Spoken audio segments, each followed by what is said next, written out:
You're listening to the Full-Time Function Musician Podcast, the #1 resource for growing your function musician business. If you're a solo wedding singer, part of a 12-piece luxury show band, or anything in between, and want to learn from other successful musicians, you're in the right place. You're listening to the Full-Time Function Musician Podcast. This is the first of our mini episodes that we're going to be doing in between season 2 and 3. My name is Jack, and I'm joined by my good friend Stuart Hutton, otherwise known as One-Eyed Man, and founder of the Berkshire Artistry. Stu, how you doing, man? Very well, thank you, Jack. Sweet, Thank you for having me. You may remember Stu was on episode 5 or something of season 2, where we talked all about your career and a bunch of other things as well. Branding and marketing. I don't know what episode number it was. That was the one. Yeah, I really enjoyed that one, man, and a lot of people got a lot out of it as well. So, yeah, the idea for this came about. Someone popped me a message asking for some advice on something, and I thought this could be a really good idea to do that for more people, and create these mini episodes, sort of with actionable advice that we can give out and hopefully move people forward in their businesses. Yeah, man. So, how you been since our last episode? I've been good. I can't remember when we did it. Was it February? It wasn't too long ago, was it? Yeah, about 6 weeks ago. But yeah, what's been new with you?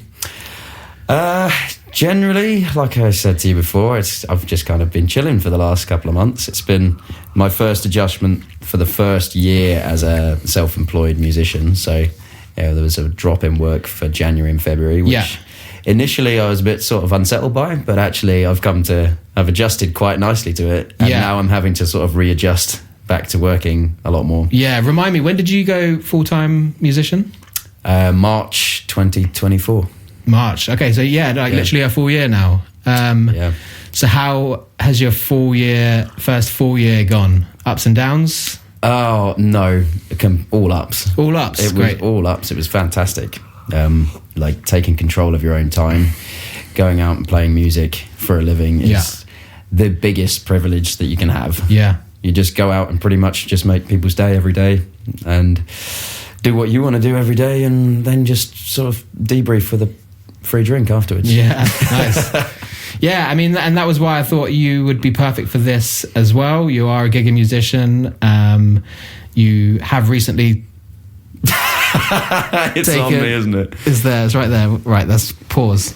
So just had to take a little break because we got attacked by a giant bee. Who was in here. I knew he was in here. I couldn't get him out this morning, and we said as soon as we start recording, he's going to come flying down at us, and he did. So he definitely planned it. Yeah. Anyway, so we were talking about your first full year as a musician.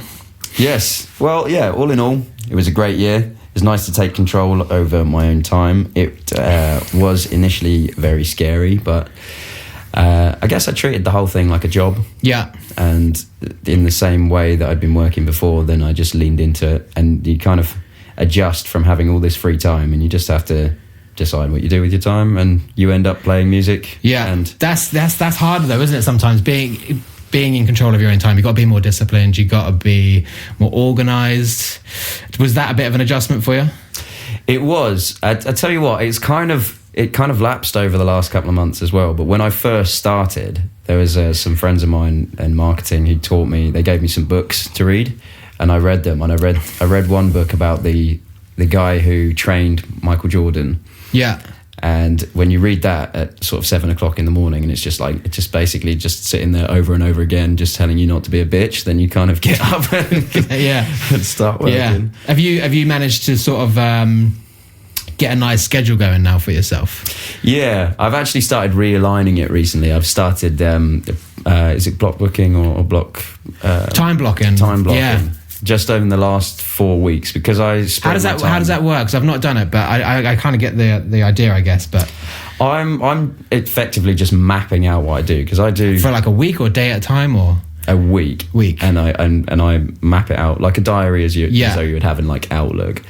But I block it out and I categorize it between the training for the Spartan race, the work for the artistry and website stuff, music stuff, and then just like basic admin. Yeah. And I split up my time and I'm just sort of viewing how I do it.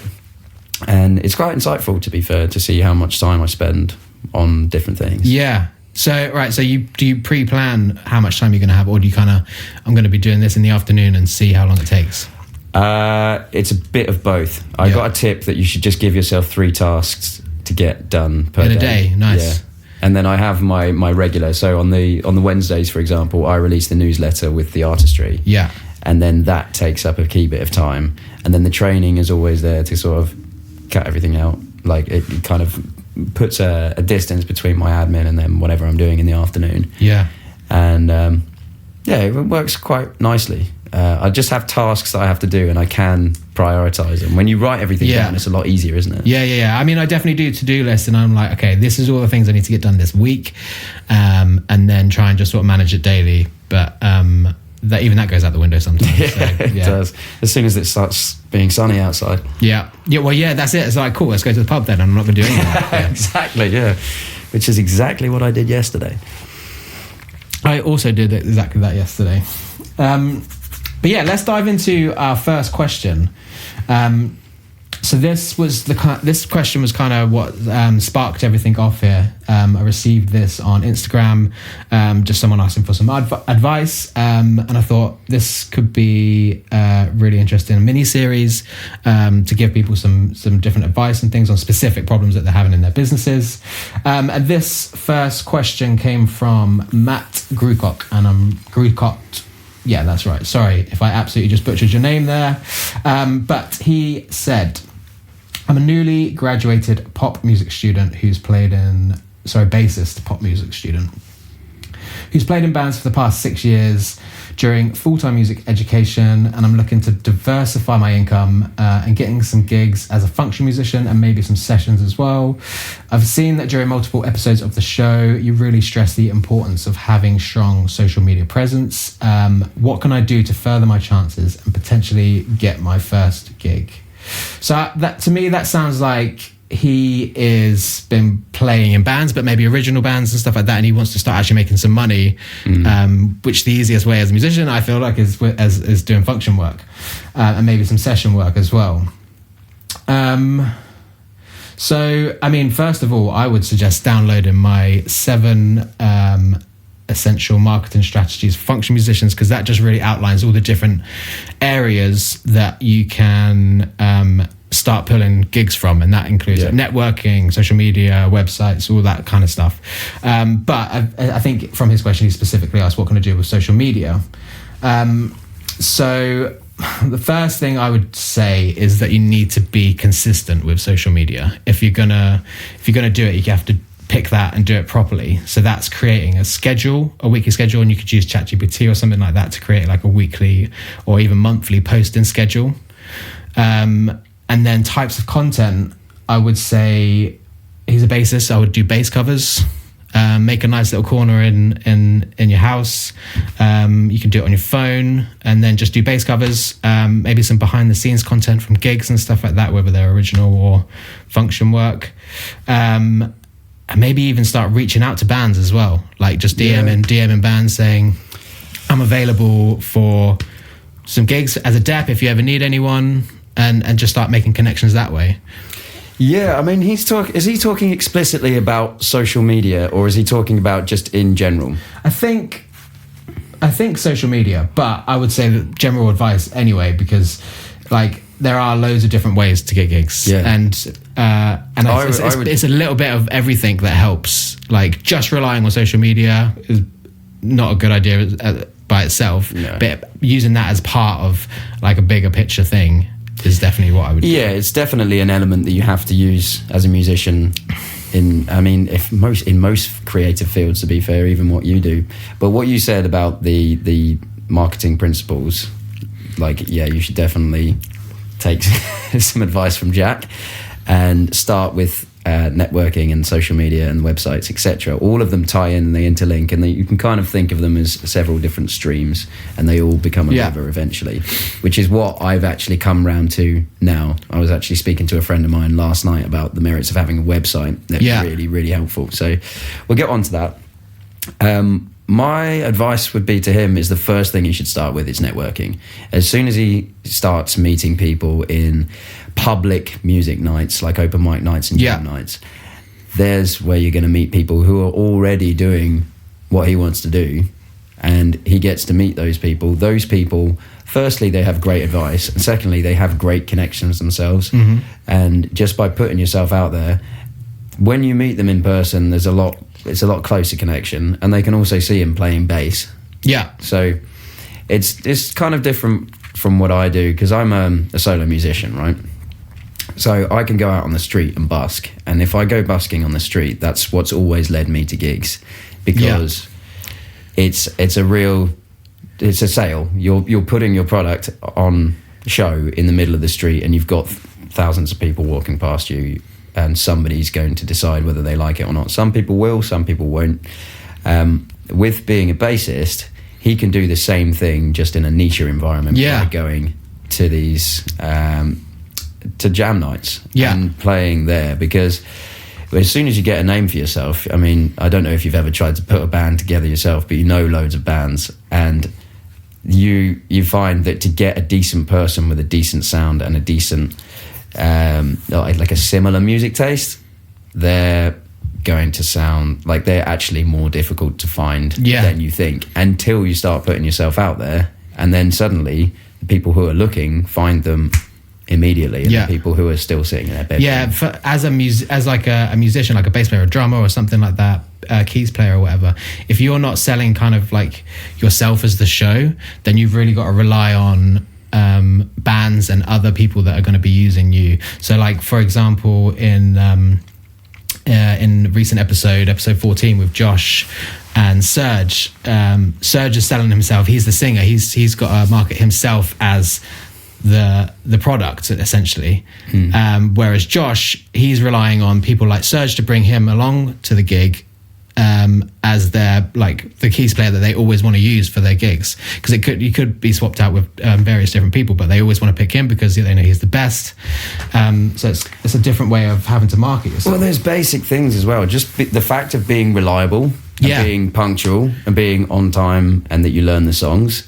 People just want their lives to be easy. They'll get on with you regardless. It's not really about your character sometimes. It's about how... But you say that, but it is also about being a good dude and a good someone that people want to hang out with as well. It is, but you kind of become a good dude by hanging out with good dudes. And you become, like, I don't know, like, look at... I'm going to use the Kingsman as like an example for this, right? He's like a Jack the Lad guy who kind of ends up hanging around with a load of gentlemen.